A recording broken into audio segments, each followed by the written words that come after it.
Bonjour à tous et bienvenue pour ce nouveau test. Aujourd'hui, on va parler d'un casque qui est assez connu dans le milieu, puisque c'est son concurrent principal, c'est Sony, que j'ai testé il y a quelques mois de ça. C'est le Bose Headphone 700.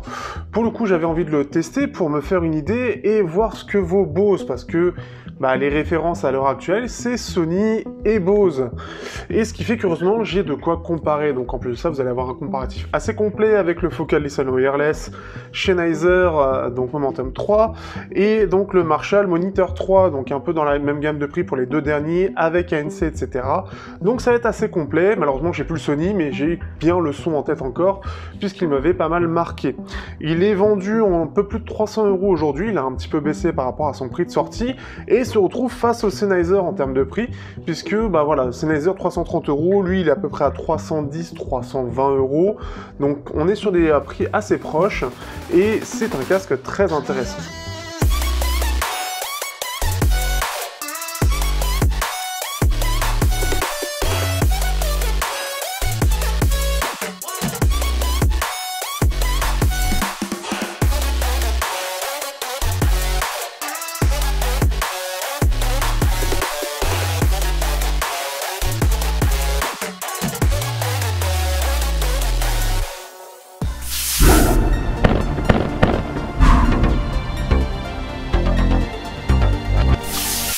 Tout d'abord, au niveau du design, on a un design qui est vraiment très joli. Je dirais même que, pour moi, ce casque aurait dû être le casque de Apple en termes de design, tant ça reprend, je trouve, des codes qui peuvent être typiques à Apple. Alors après, c'est quelque chose d'un petit peu personnel, mais ça ressemble beaucoup plus à ce que je prendrais si j'avais si j'étais Apple. C'est quelque chose auquel j'ai l'impression que Bose a dragué un petit peu cette partie-là pour justement avoir ce design, cette caractérisation en termes de sobriété et de design.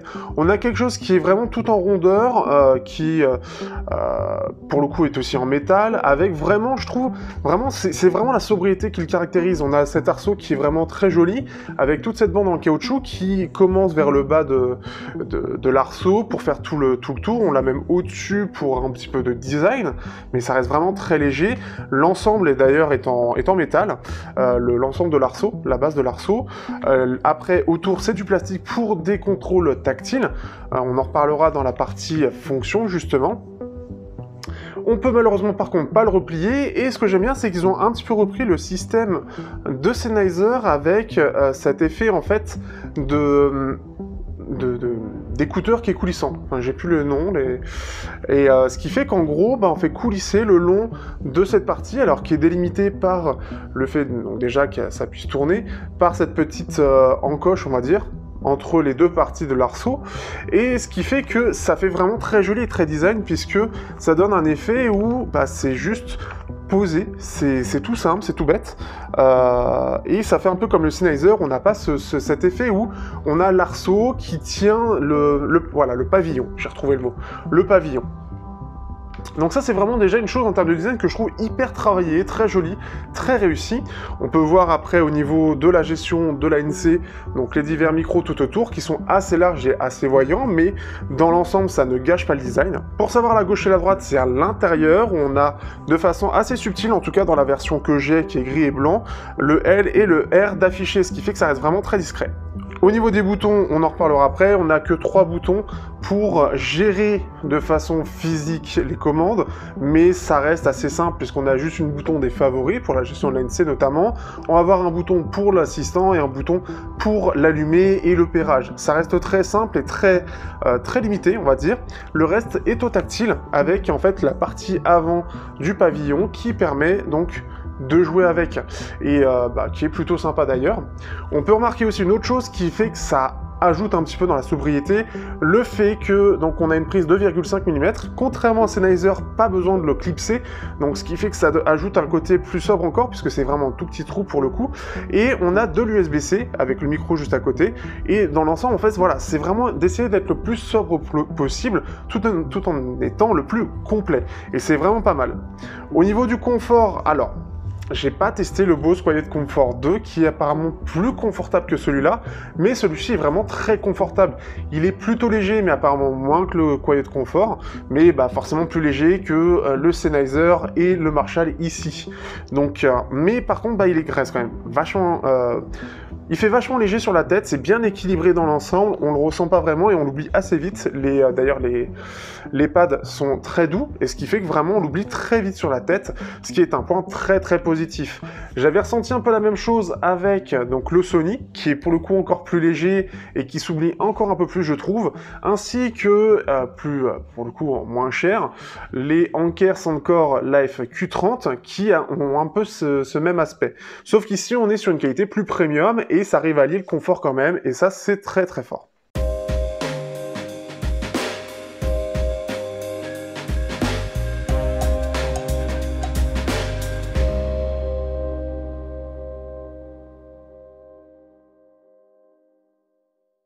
Au niveau des fonctions, donc vous avez déjà une application, l'application qui est Bose Music. Alors si vous prenez Bose Connect, de toute façon, dans les deux cas, ça va vous rediriger vers Bose Music. Donc ça c'est une première chose.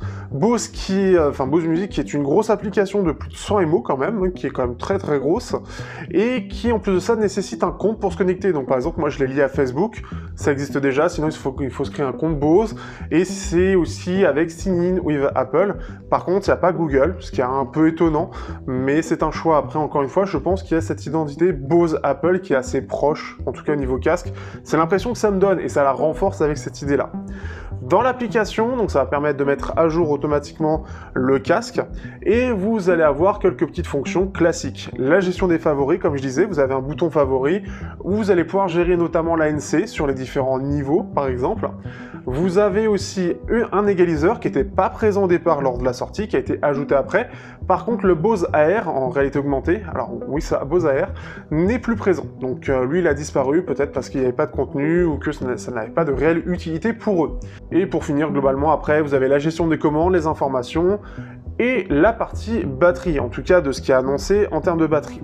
On en reparlera, sachant qu'en plus de ça, si vous faites un appui long sur la partie tactile, vous allez avoir aussi de façon vocale, donc selon la langue, alors par défaut c'est en anglais bien évidemment, en vocal vous aurez le temps restant en termes d'autonomie. On en parlera après pour la partie autonomie, mais sachez que sur ma version en tout cas, j'ai beaucoup de bugs de ce point de vue là sur l'annonce d'autonomie. Par exemple, il y a 2-3 jours, je suis resté au moins 5 heures avec 1 heure annoncé d'autonomie. En fait, je suis passé de 16 heures, je l'ai éteint, le lendemain, je l'ai allumé, j'étais à 1 heure. En fait, c'est pas fiable et c'est très buggé. Et ça a l'air clairement pas un défaut isolé, puisque j'ai vu plein d'autres personnes se plaindre sur le forum Bose, justement, par rapport à ça. Donc, ce qui fait que ça, c'est un peu le truc dommage, qui entache un petit peu tout l'ensemble, qui est assez réussi, avec cette autonomie qui, malheureusement, est clairement pas précise. Au niveau des commandes, par contre, j'étais assez surpris. C'est très réactif et assez précis. Donc, vers le haut, vers le bas pour le volume. C'est très réactif parce que même parfois, sans finir la commande, il va la faire et c'est vraiment précis. Donc, ça a vraiment ce côté très réactif qui pourrait manquer. De ce que je sais, au niveau du Sony, c'est pas autant réactif que ça. Et ce qui fait que, pour le coup, je trouve ça mieux. Alors, sur Sony, j'avais un petit peu zappé cette partie-là, mais ce qui fait que je l'avais pas trouvé particulièrement intéressante face à d'autres casques. Limite, ça donne plus envie d'avoir des boutons. Ici, on a des boutons qui sont bien pensés, qui sont simples et qui vont se reposer un petit peu là-dessus, plus les commandes tactiles qui sont intéressantes et bien intégrées. Même le changement de piste, malgré sur ce côté aussi court, même le changement de piste reste vraiment bien intégré, je trouve. Le play pause aussi, etc. Donc c'est plutôt cool. Ce qui peut manquer par rapport à d'autres, c'est le fait que ça mette en pause la musique quand vous enlevez le casque. Je l'ai pas eu, donc c'est un peu dommage, mais on peut pas tout avoir et c'est pas très grave non plus. Globalement, cette partie-là est quand même assez complète, classique, il n'y a rien d'incroyable. On peut gérer bien, comme je l'ai dit, l'ANC sur 10 niveaux, mais globalement, j'en parlerai juste après dans la qualité sonore. Globalement, l'ANC n'a pas ce côté pression qu'il pouvait y avoir peut-être sur le Quiet Comfort, donc ça a peut-être été amélioré en termes d'algorithme. Pour terminer, au niveau de l'autonomie, on est sur une autonomie annoncée d'à peu près 20 heures et c'est respecté de ce point de vue-là. Je l'ai rechargé plusieurs fois. Après, face au Sony qui peut tenir 30 à 40 heures, c'est un peu dommage. On est en dessous de ce qui est proposé en termes d'ANC, enfin d'autonomie, pardon, ce qui fait que ça le rend plus concurrent de ce point de vue-là du côté des Sennheiser ou encore du Shure Aonic 50. Donc ce qui fait que, bon, ça a été le petit truc peut-être à améliorer mais c'est vraiment pour chipoter. Ça reste correct globalement, mais on a de plus en plus de casques qui sont bien plus autonomes que ça.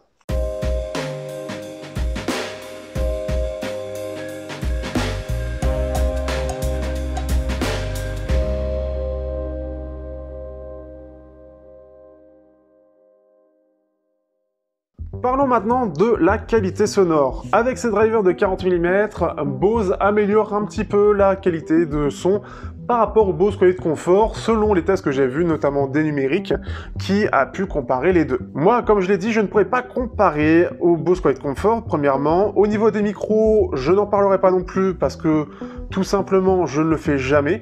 Donc là-dessus, enfin voilà, ce sera que pour quelques casques gaming que j'ai prévus, mais sinon, je n'y pense jamais, je fais jamais d'appel, et c'est que en gaming que justement j'utilise le micro. Mais de ce qui se paraît, c'est très bon de ce point de vue-là, je vous renvoie vers les tests dédiés. Le Bose est très intéressant. Première chose, alors je vais faire un comparatif rapide après avec le Sony, mais première chose intéressante tout de même, c'est que le son est à l'opposé total de Sony. On a même un son qui était, et je m'y attendais pas forcément, je m'attendais plus à une signature en V, mais on a une signature très équilibrée, quasi neutre j'ai envie de dire. Alors c'est pas totalement neutre, on en parlera face au Focal Listen Wireless, mais on a quelque chose qui est vraiment très équilibré, qui est très plat, en tout cas on peut le voir au niveau de la courbe, et avec alors quelques crucs à certains endroits, mais ça se ressent pas. Au contraire, limite pour beaucoup, ça pourrait manquer un peu de basse. Au niveau des basses justement, on a des basses qui sont assez légers, qui sont juste ce qu'il faut, j'ai envie de dire, surtout pour ceux qui sont pas trop basses, ça devrait beaucoup vous plaire, et ce qui fait que pour pas mal de genres, ce sera très bien, du classique, de la dub, tout ce qui est ambiance, wave music, etc., ça peut être très sympathique. Ça pourra en manquer plus pour des morceaux un peu chargés, de la bonne synthwave où on a envie que ça tape un peu,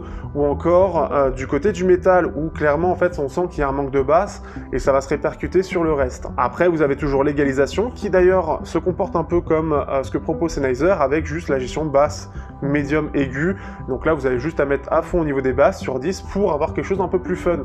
Ça reste d'ailleurs assez limité au niveau de l'égalisation, ce qui fait que vous n'avez pas un grand changement, on en parlera après avec le Sennheiser. Au niveau des médiums, on a quelque chose qui est assez neutre, plus chargé côté aigu que côté basse, donc on a vraiment quelque chose qui est même un peu clair, ce qui fait que ça rend vraiment bien sur les voix, pareil encore une fois sur les morceaux un peu sages, sur du classique, etc. Mais le problème, notamment sur les hauts médiums, c'est que sur du métal, ça peut être un peu fatigant, parce que les guitares ressortent un peu trop, et sortent un peu trop chargées d'aigus plutôt que de basse, et ce qui fait qu'au lieu d'avoir quelque chose qui va un peu vibrer, qui va être un peu chaud, on va avoir quelque chose d'un peu clair et un peu agressif. Dans les aigus, c'est un peu la même chose, ça peut ressortir un petit peu, et ça reste assez léger, c'est assez détaillé, c'est assez joli, d'ailleurs l'ensemble est assez harmonieux, c'est assez joli, pareil dans les morceaux globalement, comme j'ai dit, sur pas mal de styles ça fera assez bien, mais sur des morceaux un peu chargés où on a envie que ça bouge plus, les aigus peuvent un peu trop ressortir. D'ailleurs les morceaux chargés ont tendance à faire ressortir un peu plus les aigus, et ce qui fait que ça peut être un petit peu usant, mais c'est vraiment la seule chose que j'aurais à dire. Je trouve la signature quand même très jolie globalement, très agréable, très claire, un petit peu froide pour certains qui aiment bien les signatures un peu chaudes, et ce qui fait que ça reste assez polyvalent. Dans la synthwave ça reste encore, en tout cas électro, ça reste encore pas mal, mais vraiment je trouve que le défaut de ce casque c'est dans la gestion des morceaux chargés plus en rock, hard rock, metal, où les guitares ont vraiment du mal à ressortir comme il faut avec quelque chose qui soit assez ample, et c'est ce qui manque un petit peu au casque je trouve, si j'ai quelque chose à dire dessus. Ça va se ressentir face au Sennheiser, où j'en parlerai un peu plus. C'est globalement assez détaillé, mais ça manque, voilà, ça manque un petit peu d'amplitude, ça manque d'un petit truc pour que ce soit un petit peu mieux, là où ça va compenser du côté du Sennheiser. Et d'ailleurs, c'est là où c'est la chose intéressante, c'est par rapport à la NC. Première chose, la NC, comme je l'ai dit juste avant, n'est pas fatigant comme certains ont pu le ressentir. On n'a pas cet effet de pression, ce qui est déjà très agréable, mais en plus de ça, est très efficace. Il va éliminer beaucoup de bruit, ce qui fait que vous êtes beaucoup plus isolé que d'autres casques, et on le ressent vachement face au Sennheiser ou au Marshall, qui sont clairement 2 fois moins bons. Si je peux, je vais essayer de vous faire une petite comparaison avec ma barre de son rapidement. Je vais essayer de faire ça, de caler ça. Mais ce qui fait qu'il est vraiment très performant, ce Bose, de ce point de vue-là, et clairement, c'est pas pour rien qu'il est mis face au Sony, où on a vraiment quelque chose d'à peu près similaire. Et voilà, c'est vraiment quelque chose qui va permettre vraiment de mieux vous isoler du reste du monde et mieux écouter votre musique. Donc c'est très très bon de ce point de vue-là. Par contre, on le verra au comparatif, la membrane reste correcte, mais face à du Sennheiser, ça fait pas le poids. Allez, on passe au comparatif.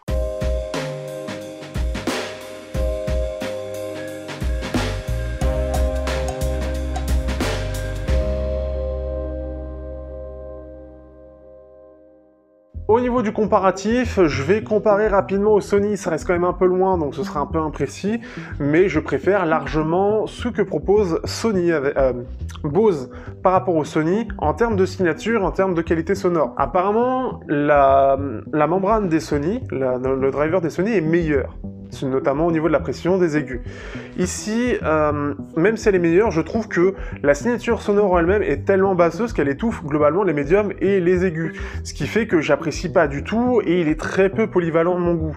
Et même dans ce qu'il arrive à être, je trouvais qu'il était beaucoup trop chargé en basse, bref, c'était vraiment pas agréable, je n'ai vraiment pas aimé la signature Sony. J'aime pourtant beaucoup les basses, mais ici c'est largement trop. Le Bose, lui, pour le coup, est vraiment son opposé complet, puisqu'on a vraiment quelque chose de beaucoup plus neutre, qui s'approche vachement plus du neutre que du Sony. On a quelque chose qui, au contraire, va être beaucoup plus expressif. Ça peut manquer un peu d'amplitude et ça peut être un petit peu, pour ceux qui sont sensibles aux aigus, un petit peu agressif, mais je trouve beaucoup plus joli et beaucoup plus polyvalent sur tous les styles. Je préfère même écouter du métal sur le Bose que sur le Sony, qui, encore une fois, sera plus expressif, avec beaucoup plus de clarté, beaucoup plus aérien et une scène beaucoup plus large globalement. Ce qui fait que, pour moi, le Bose est vraiment le casque que j'apprécie beaucoup plus. Mais c'est vraiment deux écoles différentes, c'est vraiment deux choix différents. En termes d'ANC, c'est connu, ce sont les deux maîtres du genre de ce point de vue-là, donc après, là-dessus, je pourrais pas le comparer, mais on est vraiment très proche dans tous les cas. Face au Sennheiser Mode Momentum 3. Donc ce Sennheiser, j'aime beaucoup ce casque, vraiment beaucoup, c'est un casque que j'utilise régulièrement aujourd'hui, et j'ai la chance de pouvoir l'avoir encore aujourd'hui. Face au Sennheiser, le Bose manque clairement d'amplitude, c'est ce que je disais juste avant. Il manque clairement d'amplitude, ce qui fait que ça a tendance à être un peu plus limité en termes de dynamique, un peu plus clair globalement quand c'est trop chargé, comme je l'ai dit. Là où le Sennheiser a une signature qui est à peu près similaire mais avec un peu plus de basse, globalement on a quand même une signature qui est plus chaude avec des médiums qui ont plus d'amplitude notamment, les voix sont plus jolies, sont plus chaudes, on a l'impression qu'elles s'expriment un peu mieux, là où c'est un peu plus plat du côté du Bose, et ce qui fait que c'est déjà plus joli du côté du Sennheiser.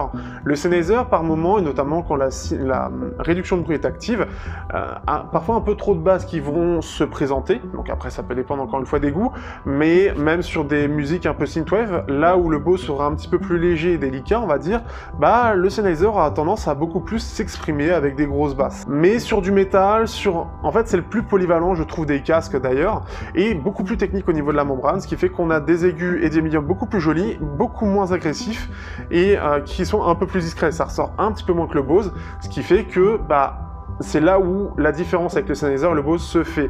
Le Sennheiser est bien meilleur en termes de qualité sonore, après on peut jouer aussi de toute façon de l'égalisation, mais par contre l'ANC lui est clairement en retrait, on a quelque chose de l'ordre de 2 fois moins bon selon les tests. Le Bose est clairement meilleur en termes d'ANC, mais par contre beaucoup plus limité sur la qualité sonore. Il se retrouve aussi plus confortable le Bose du fait qu'il soit plus léger et qu'il soit un petit peu mieux dessiné pour le confort.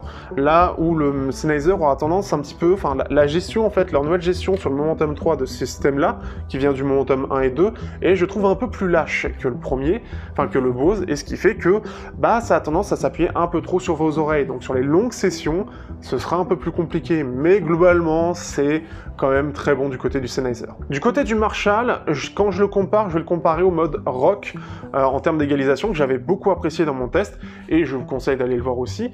Le Marshall est lourd, ça c'est la première chose qu'on va noter aussi sur ce casque, mais très confortable. Pas aussi confortable que le Bose, mais ça s'approche beaucoup. Il est très très bien posé le Marshall malgré son poids. Autre chose au niveau de la membrane, on a quelque chose qui est un peu moins bon, mais qui va s'exprimer un peu mieux de par ses signatures. Après, les médiums sont plus agressifs, là où, comme je l'ai dit, le Bose, lui, est globalement un peu plus neutre. Le Marshall en mode rock aura tendance à un peu mieux s'exprimer, et son métal sera un peu mieux. On a quand même quelque chose qui est un peu plus polyvalent, et au niveau de l'égalisation, on a quelque chose où on peut vraiment un peu plus jouer. Ça reste un petit peu plus discret du côté, je trouve, du Bose en termes d'égalisation, un petit peu plus limité, un petit peu plus léger, et il manque, un peu comme Sennheiser, le côté pré-égalisation. C'est un peu dommage, et c'est c'est peut-être le truc qui pourrait me manquer aujourd'hui. Pareil, au niveau de l'ANC, on est même encore pire que ce que propose Sennheiser, avec un ANC qui est vraiment léger, un peu moins bien que le Sennheiser, donc forcément beaucoup moins bien que le Bose. Par contre, là où il va se démarquer, le Marshall, c'est sa signature qui est plus orientée sur les médiums, mais et surtout son design qui est très atypique. Après, globalement, à choisir, je préfère quand même le Bose, notamment du fait qu'il ait un meilleur ANC et une signature qui soit quand même de base assez sympa et qui peut convenir à la plupart des gens. Le Marshall, lui, avec ce côté plus orienté médium, ce sera plus un côté rock qui sera recherché. Pour finir, le Focal-Listen Wireless.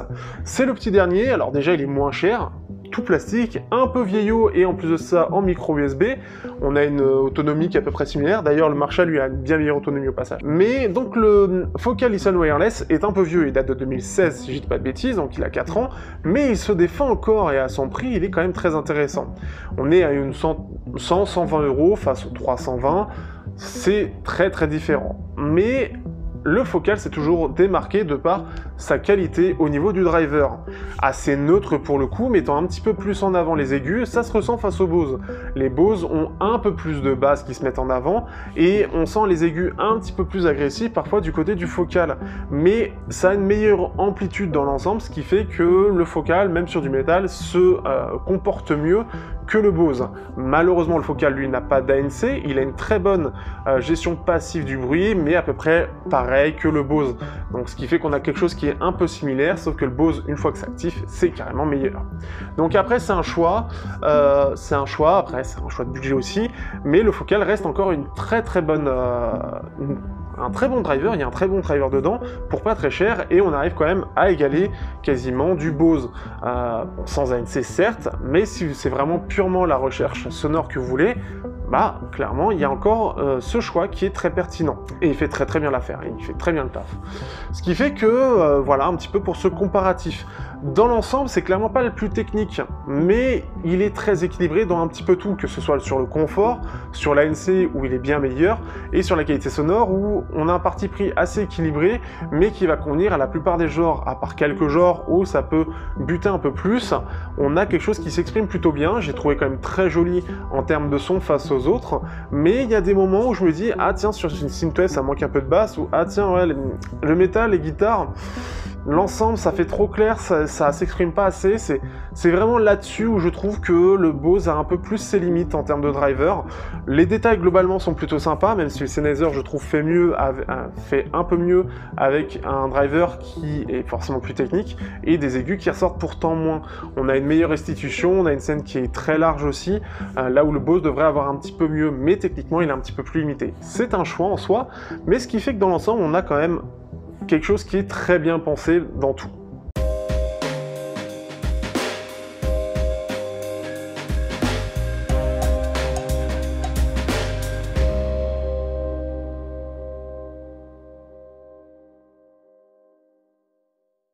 Pour aller vite et ne pas attendre que ma caméra se déchauffe, on va dire, se refroidisse pour que je puisse retourner en 60 fps, ce sera cette fois-ci en 30 fps et ça doit se ressentir ici. Le Bose, qu'est-ce que j'en pense au final? C'est un casque qui est vraiment très sympathique. Je m'attendais pas forcément à l'apprécier autant, mais je trouve qu'il est vraiment bien pensé.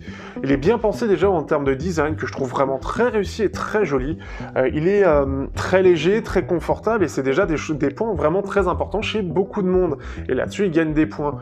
Le seul qui m'a fait autant plaisir, enfin les deux seuls comme je l'ai dit, c'est Sony et Anker. Sur la qualité sonore, ce qui m'intéresse le plus dans tous les cas dans mes tests, le Bose est plutôt sympa, mais sur des styles que j'apprécie beaucoup, notamment dans l'électro ou dans le métal, les basses ont du mal à s'exprimer et l'ampleur globale de la membrane reste quand même un peu limitée face à d'autres qui sont quand même plus expressifs. Alors c'est aussi un peu la signature, on a l'égalisation, mais j'ai pas réussi totalement à compenser ça, donc après c'est un choix. Ce qui fait que justement pour moi, ce casque, il a vraiment pour moi son concurrent principal, c'est plus le Sennheiser qu'un Sony. Sauf que Sony, c'est très grand public, ça a su s'imposer, donc c'est vraiment les deux.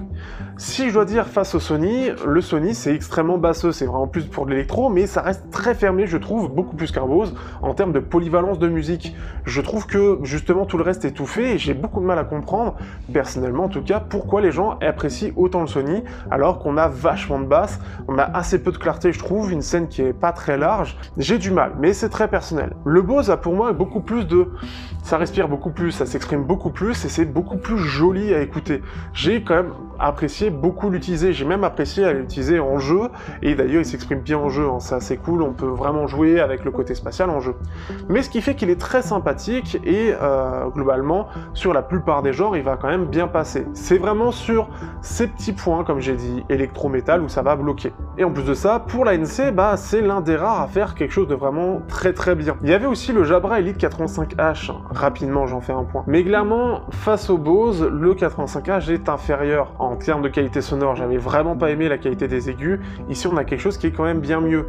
Et je trouve que, bah, en fait, la proposition de Bose, c'est vraiment, vous voulez de l'ANC et un beau produit, avec quelque chose qui soit assez clair et un petit peu mieux que le Sony en termes de signature, enfin en tout cas un peu plus polyvalent ou plus posé en tout cas, c'est vraiment plus le Bose, c'est le Sony. Et si vous voulez quelque chose de plus technique, qui s'exprime un peu mieux, qui soit un petit peu plus fun quand même, c'est le Sennheiser qui reste un super casque que j'apprécie beaucoup. Le Sony est un petit peu moins cher, surtout si vous prenez l'XM3, XM3, XM4, c'est la même chose.